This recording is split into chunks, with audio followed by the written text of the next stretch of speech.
We often get requests to draw a power of attorney. Most of the time, the request is understandable.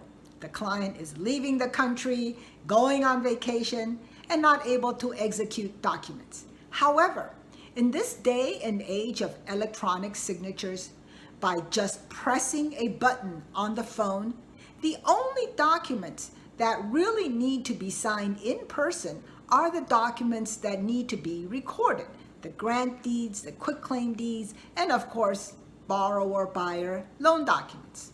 So is the power of attorney really necessary? If you are the seller and you can get the deed signed before you leave, why not do that and leave the rest for electronic signatures?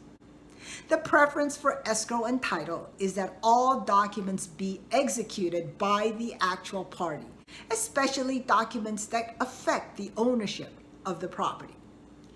As to the lender, it is also their preference. And if you are doing a power of attorney, the lender does have to approve the use and the form in advance. If you do give a third party a power of attorney, you are literally giving the party, also known as the attorney-in-fact, the right to act and make decisions in your stead, and hopefully after he has contacted you. Whatever the attorney-in-fact signs for in the court of law, it is your signature. When you see that you could be stuck with legal consequences, perhaps it would make you think twice before granting that power of attorney. If you do have to do a power of attorney, then here are a few tips that you should look out for. Do a special power of attorney, one that is aimed to specifically transact only one particular transaction. This is the only type that the lender will accept for signing of loan docs. Number 2, make sure that it is of recent date. A power of attorney that is dated more than a year back may not be accepted. Number 3, if this is a refinance of a particular property, be sure you revoke it after the transaction is completed so that the attorney-in-fact will not use it after the refi is completed for other nefarious purposes. Number 4, be very careful when you are going to give out a general power of attorney. A general power of attorney will allow the attorney-in-fact to do anything and everything to all assets under your name.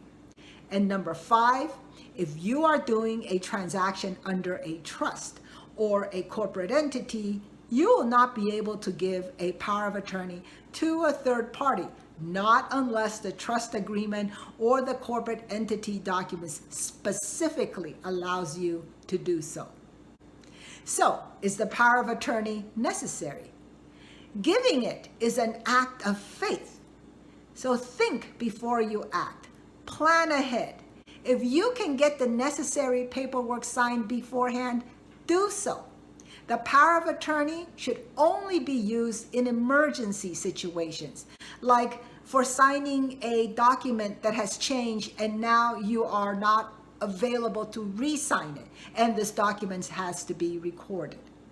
Again, don't arbitrarily give someone else the right to make decisions for you. Don't assume that this someone will call you and let you know first before they sign your name as your attorney-in-fact. This is Juliana too, and thank you for watching.